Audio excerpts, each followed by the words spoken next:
What's going on, people? We are Tottenham TV here, back here for episode 3 of the Twitter Unpopular Opinions, joined by my two beautiful hosts, Simeon and John. How you guys doing? You're getting stuck into it, John. I like it. The other two parts, I'm ready for some more. I'm unbeaten so far. Mr. Competitive over here. The debate king, apparently, over here. Let's get straight into it, and we're going to go to the first one, and it is from Giancarlo Raul. And he says, Pochettino was average at developing youth players. Other than the Harrys, he stagnated Kyle Walker-Peters. Yeah, that's it. Yeah, I mean, that's what I was saying. I said that in part 2. Pochettino was, I think, maybe a bit overrated with how he dealt with the product, or the academy products, and maybe he could have given them more of a chance and given them more minutes. Although, how many players did he get England debuts for? Yeah, a lot. Not necessarily academy products. There's obviously Eric Dyer, Dele Alli, Harry Kane, Harry Winks. A lot. Look, he's great. He's great at developing players. This is not talking about academy players. They're talking about developing youth players. He's good at developing players, young players. He's good at that. Yeah, that's what this question is about. Not necessarily academy players. Yeah, this question is about developing youth players. I guess how you qualify youth. But yeah, he's good. I disagree with that. That's what Poch's strength was. He made a lot of players. Yeah. You know, he really made fine, them. I changed my opinion then, because I thought it was academy players. You tell me, how many players came through even the academy that he didn't bleed in well enough? Just how many? And Kyle Walker-Peters was one. He gave him more than a shout. At the beginning of the season, he was playing him right back. Yeah, but he never really let us down that many times. So why Kyle Walker-Peters? Ben was saying that he's a championship player. I think Kyle Walker-Peters is average. I think he had that one game last season where he did 3 assists in like half an hour. I think he looked good at Newcastle away once on his first game of the season. I think he's had a few okay performances, but I don't think he's ever set the world alight. I agree. I think Poch gave Kyle Walker-Peters more than a crack of the whip, and it turns out that he was actually he shouldn't have been giving him that many opportunities. Marcus Edwards.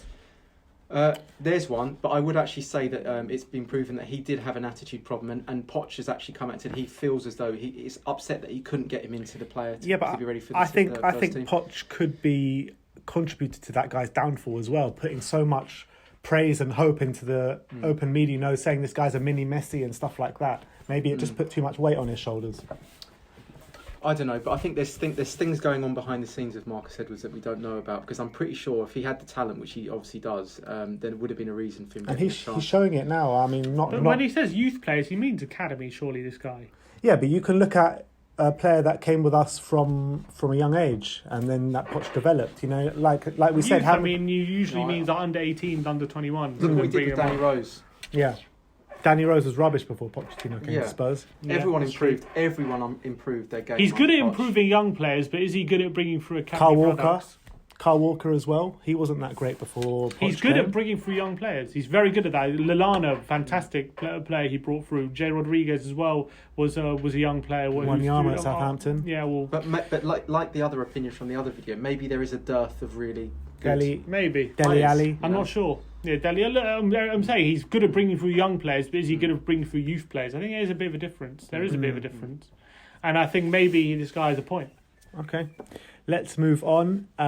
This is another one about the Champions League final. I think we can just breeze past this one because we kind of spoke about it in number 2.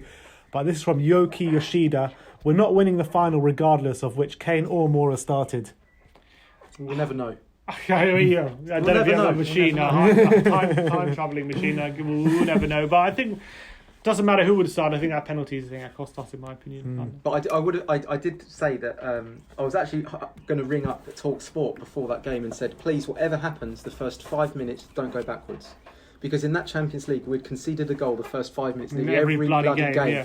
And so I was just saying, when you get the ball off the kickoff, do not go backwards. Just go forwards. You know what I mean? Just to get the momentum feeling of going that way. And the first thing we did, we got the ball straight backwards. And it was that killed us. It was the fact that we were negative on the ball and we started retreating on the ball. And we gave away the penalty and it was all over within 20 seconds. An embarrassment, really. But in answer to that, we'll never know. Liverpool were a strong team. I don't think they showed up, to be honest with you, Liverpool, which was even more annoying and hard to take. All right, this is one. I love this guy's name. It's called Hung Like Sun. Hung Like Sun. And this is going to cause you two some debate now, and it is Harry Winks. We've already had this debate show, but Harry Winks is quality and just needs a proper season of games. All right, round one, fight. Round two. Round two. So he's saying that's unpopular. Harry Winks' quality. Yeah. I think he's a good player. I think as I said in our debate, you can watch our debate, but I think he's a good player. I think he does need some quality game time, and I think he could be a real asset to us. I think he's a quality passer of the ball. In the recent video me and Ben did when we were talking about academy products, I actually put him in quality. You know, he's somewhere between decent and quality because I gave him the benefit of that. If he adds a few things to his game, I think I had to push you a bit. Though. Yeah, I know. But at the same time, I'm not seeing that much variation in his game. I'm seeing the same sort of style of passing, same kind of range of passing. He does have this one kind of like curled over the top ball to Kane that he does, but I think he is limited in his passing, and I'm not sure if that's something that he can develop, or you know, some players that's all you have, you know, in terms of your ability. You know what I mean? And so from what I'm seeing, if he doesn't really come on in the next season, even with the game time, I don't really think he's going to improve much beyond that. So for me, he's still a kind of, compared to the rest of the players at the club right now, he's just a decent player. I don't think he's quite quality, you know. But I guess time will tell, right? You know, time will tell. And here's the other thing I just want to say: if we sell him to a Swansea, it turns out that he wasn't quite the player. Would we all agree? Well, if he starts smashing out Swansea, then get to move to Man United. You know, but I'm saying that if we sell him to a club better than Spurs, he's obviously a great player. If we sell him to a club worse than Spurs, would you agree that he's not quite the player? I mean, in that very moment, or if we don't sell him, if that very moment, in that very moment in time, yes, but then he could very much improve at this club and then go on to a better club. Yeah, so we'll see at that point. Yeah, but I think that is the benchmark. Until then, we don't know. All right. Let's hope he does. I don't know if we're going to be selling him anytime soon. No, I can't see it. No. I can't see many transfers happening. Especially but not while we're playing. Next up is from Sophus Arvin, and he says we should sell Lucas Moura to acquire funds. Also, he just ain't good enough. Lucas, I've always said, is a good squad player. I don't think he's consistent. He has a real consistency problem, especially in the final third. He has a real problem with his finishing a lot of the time, and his decision making in the final third. It needs to be a lot more consistent. He's got all the quality, dribbling technique in the world. He's fantastic at dribbling. But he just misses the mark on being a real first team although he did play most games for us this season, but real first team player. I don't know if he is good enough for that. I might agree with it. I don't know if we should sell him, because I think as a squad player, I think he's perfect. Nearly. Can you get that many better players coming off the bench than Lucas Moura? No, you can't. And last season he got 15 goals, in all competitions, which is fantastic for a player coming. When you compare it to David Ginola, who got 3, if exactly, got PFA got player of the year. He got player of the year. He got as many goals in one Champions League semi-final than Ginola got.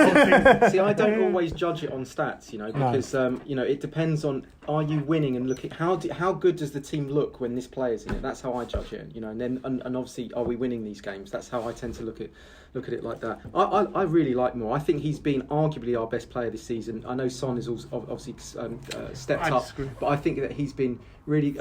He's been one of the most consistent players out of the players on the pitch. Consistently and average. I think that he's one of the hardest working players.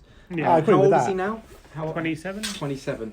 Yeah, so he's kind of coming into that age range where he's sort of like, he's not quite at his peak anymore. He's sort of. They used to say 27 was your peak. Yeah, but he's no longer going to be. That's what I'm saying. He's going to enter this period where he's not quite, the young, fresh player anymore. But I still think he's got a lot to give, Moura. Yeah. I don't think we should sell him. No, I don't think we should sell him. I think that is an unpopular opinion. I don't think we should sell him. But I do think.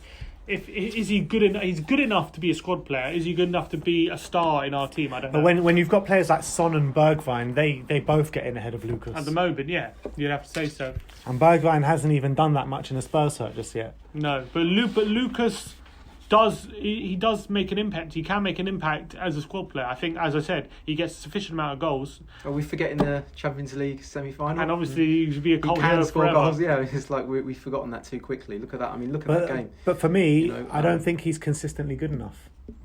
I think he puts all the effort and desire in, but I think that he lacks consistent quality in the final third. Lacks a bit of killer instinct. Yeah, I mean, he has that. We know he has it. We've seen it at Old Trafford. We've seen it in the Champions League semi-final. We just don't exactly. I don't think that's what he was bought for, though, necessarily. To be that finisher. I don't think that was what exactly. No, he wasn't. He was a winger when we bought him. But I don't think his crosses or deliveries that good either. He's not that great on the wing. So what is he actually in the team to do?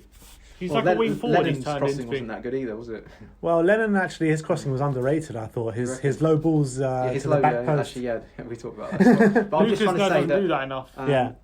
No, I like Moura. I think he's still got a lot to give personally. How much do you reckon we can get for him in this market? So he's already how much can we get? Excellent, Smith. Yeah. We'll sell Moura for 30 million, get Ryan Fraser on a free, and bam, that's it. All right, let's make move. some money. Let's move on. This is from Brother Marlon.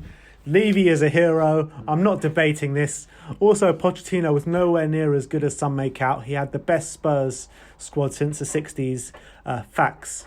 And Yes, he but won he nothing. made that squad. It was only good because of him. Yeah. I agree, So that's a exactly. silly comment. No, he was the first manager to come in and go, do you know what?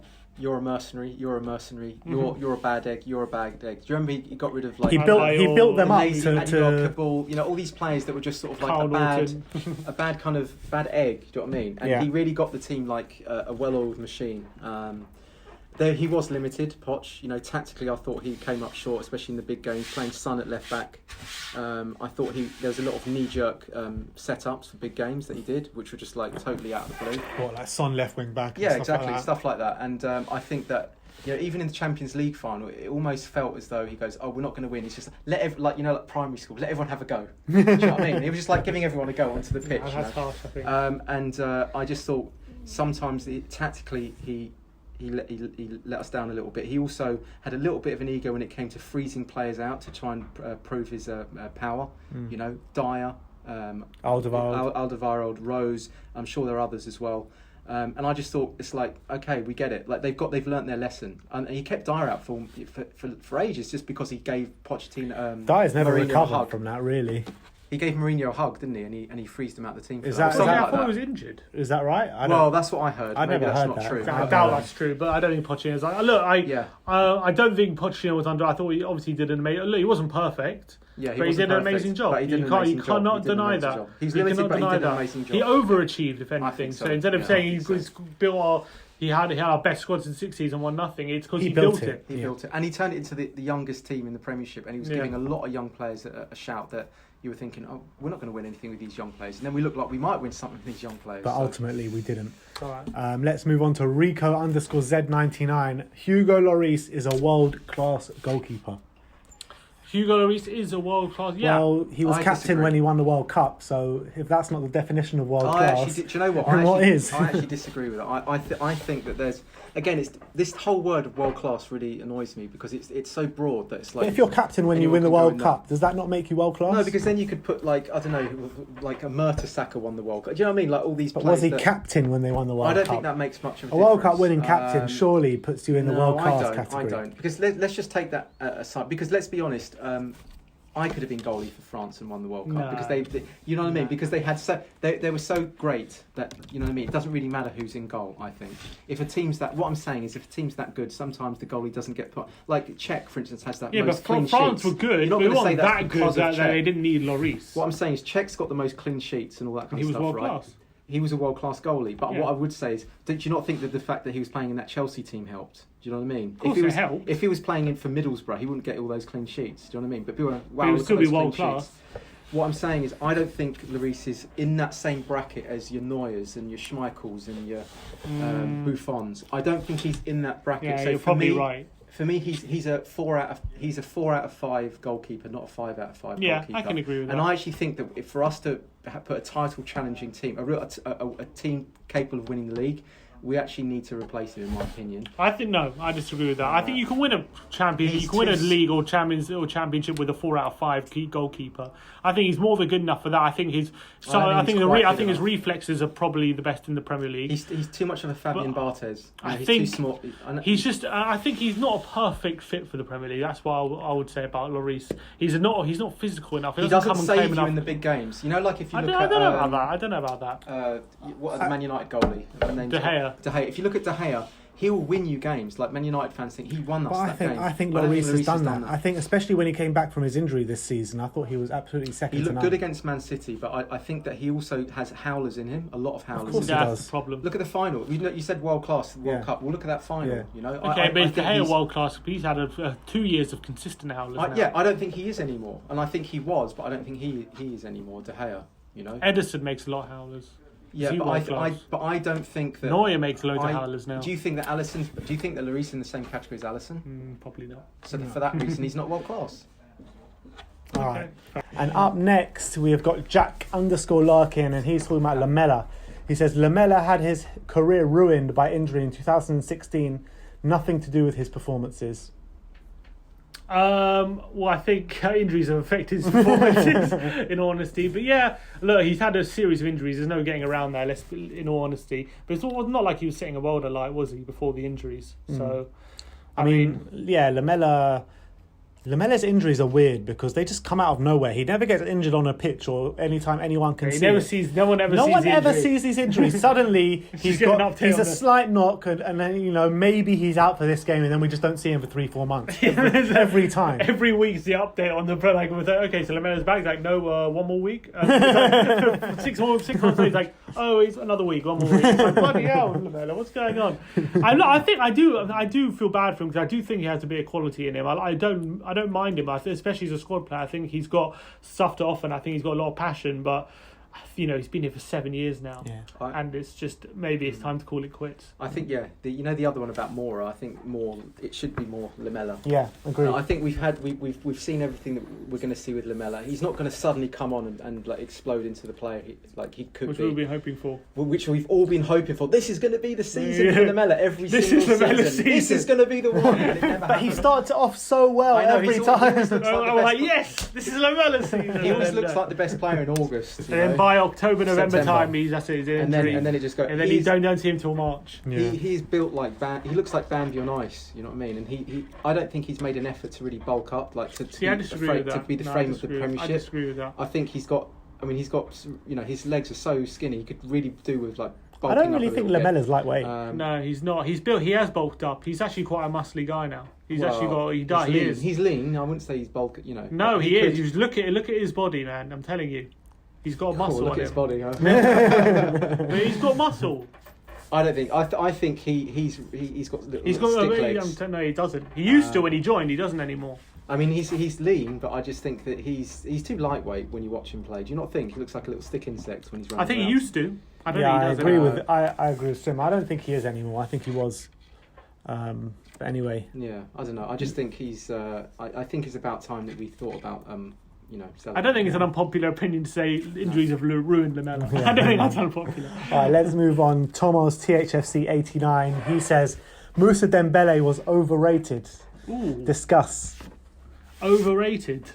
I don't think he was overrated. All the Spurs players say he's the best player. Say he was underrated. Yeah, he's the best player of the club for like many, many years. I think he was so good. Look, there were elements of his game missing for sure. I think we can all agree on that. But I thought what he was good at, he was the best in the league. It's a difficult one because I think from the perspective of every single player saying he's the best player at the club, it feels as though he should have brought a little bit more. Do you know what I mean? Because it's almost like the fans didn't quite see him in exactly the same way that the players did playing with him. So for that reason, I can see why he's overrated. But as Sim's saying, the things that he did do were probably the best I've seen for those particular things. And we really miss someone being able to break the lines and goes through those first few players, and he did that spectacularly well. But there was a part of his game missing, I think, and that was really frustrating. He didn't quite recreate his Fulham form, I don't think, apart from maybe flashes of it in the 2015. No, I think he was better. He was better at Spurs than he was at Fulham. But really going forward and actually in the box doing bits, do you know what I mean? He was actually doing that for Fulham, but not that consistently. But what I'm saying is, I think he got to the point where he would go past a few players, then always just lay it off sideways, square pass. I'm like, keep going, man. Do you know what I mean? Because he could have done it. Use that, get your shot off. We never saw. Did you ever see enough of his shooting?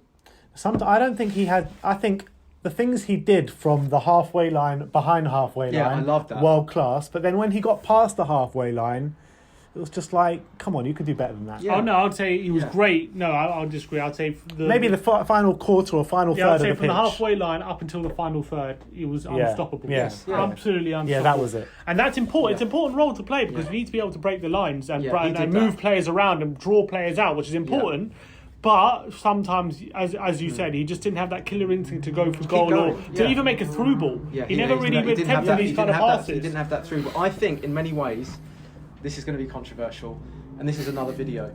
I think because of his need to keep his statistics up, that made him a worse player. And I'll give you an example. I actually think that the higher pass completion percentage of a player makes you a worse player. That's my unpopular opinion, because a player that keeps it safe lacks that the risk taking of a through ball, and it's that through ball that can just change a game, right? If you're constantly keeping it safe, and when we see Spurs play or England play over the years, they're all playing with inside themselves. No one's actually willing to take the game by the scruff of the neck. And I actually think keeping that getting that pass percentage completion stat up actually can limit you from doing that little bit that we're looking for from Dembele, which is just to take the risk, take the chance. Look at Christian Eriksen and talk about that stat. His pass completion rate must have been very, very high.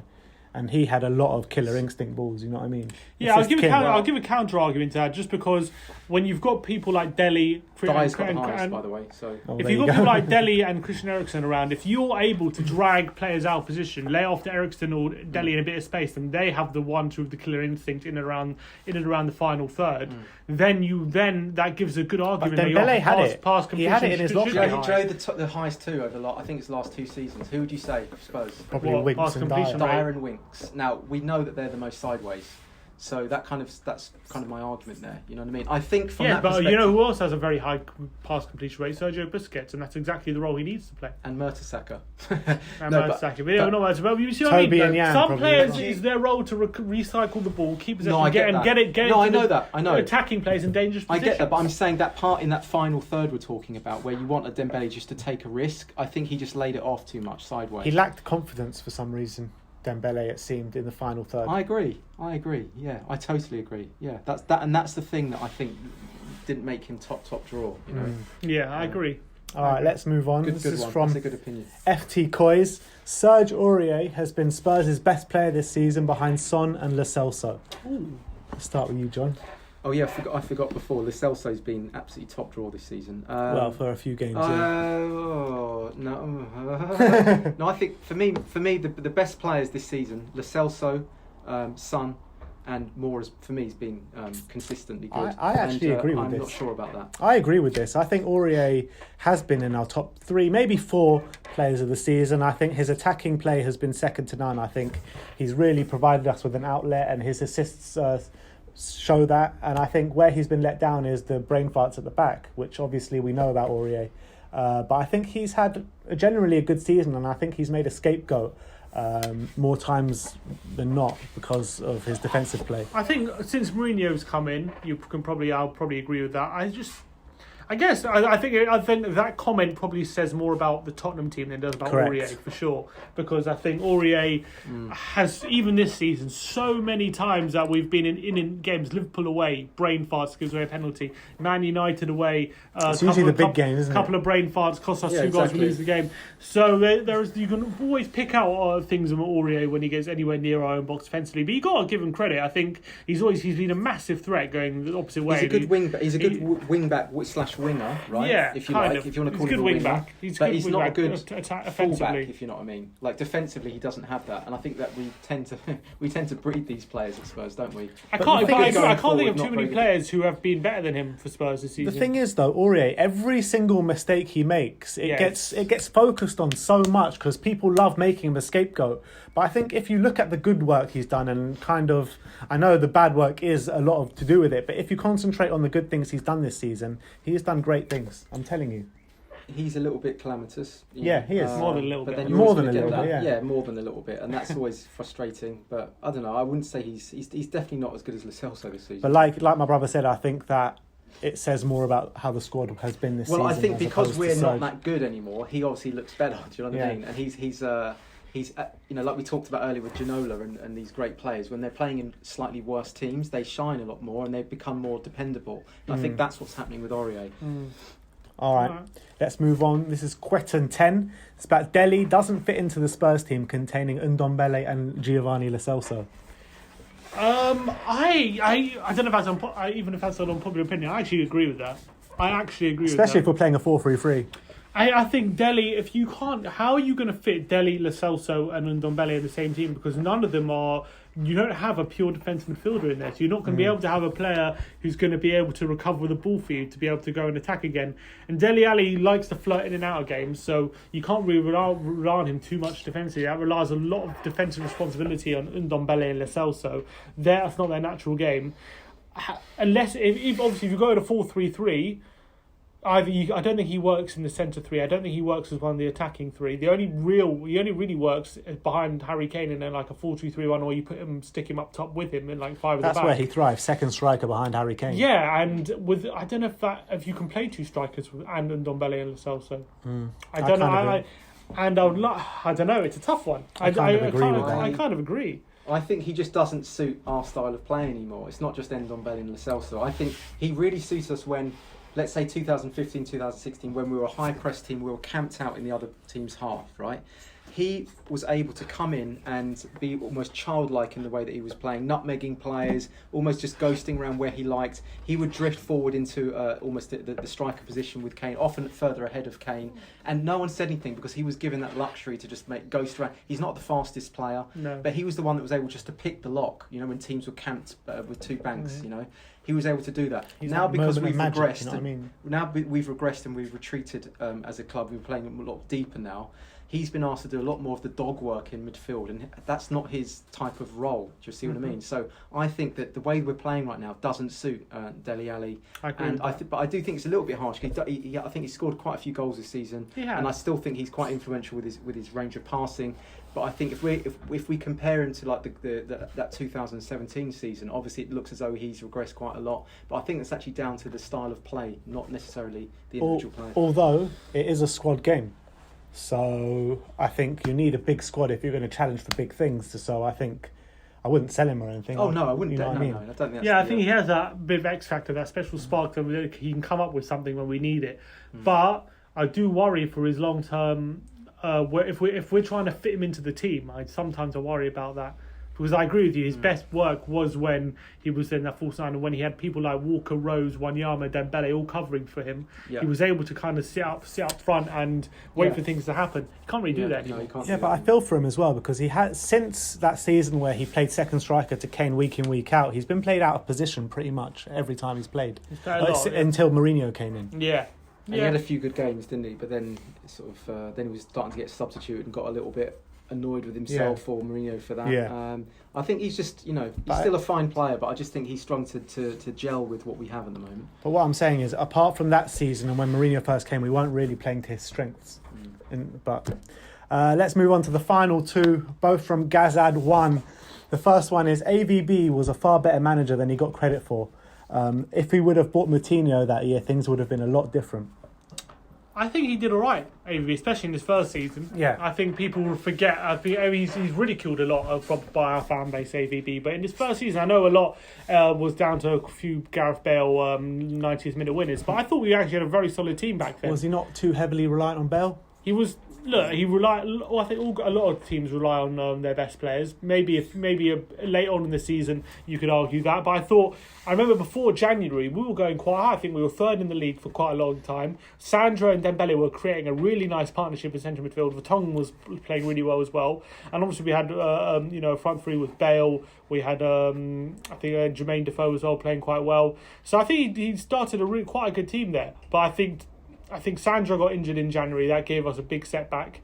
And I think things started to fall apart, especially obviously when Bale left in the second season. He couldn't quite get all the players to gel together. But I thought in the first season, he did a decent job. And at the time, it was our best ever Premier League return from a points point of view. So I think he goes underrated a bit. And I think you see the job he's doing right now at Marseille, underrated. He's doing a very good job now at Marseille. He's got a higher win percentage than Pochettino. I think he was very reliant on Bale. But also, the thing about AVB was that the football was absolutely turgid at times. Do you know what I mean? It was so boring. And I really didn't enjoy watching us back then. You know what I mean? And that was also something for me. When my grandpa dragging me out the house to take me in. That AVB and Sherwood era killed me. Yeah.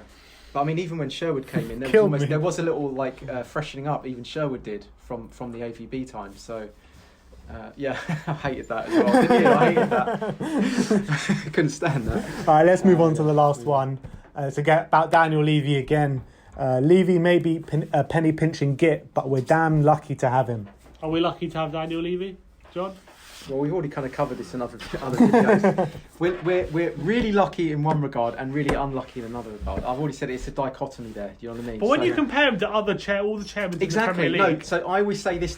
So when people say to me, just get rid of him, I'm like, okay, but who do you want to bring in? Because if we brought in Mike Ashley, not good. So as I said, it's like, imagine you're rolling a die and you've got like 4. You've got a 4 or 5 out of 6. Do you want to risk rolling again and get a 1? Or are you happy with the 4? That's kind of how I see Levy. But from your point of view, like most of the chairmen in the Premier League would get a 1 out of 10 for football, because if you're by your standards. Oh, from the footballing side, well, it depends how much they're investing, and how much they really desire from a footballing. Doesn't matter if they have won any trophies. From your point of view, it's a 1 out of 10. Name me a club whose owners that are doing a good job. Okay, so even Arsenal, look how much they invested last summer. That hasn't put onto the pitch. Transpired. Yeah, but they're bleeding in so many different players right now, and I actually think it's worrying me that they might actually catch up with us very, very quickly. If they're pretty much level with us now in the league, right?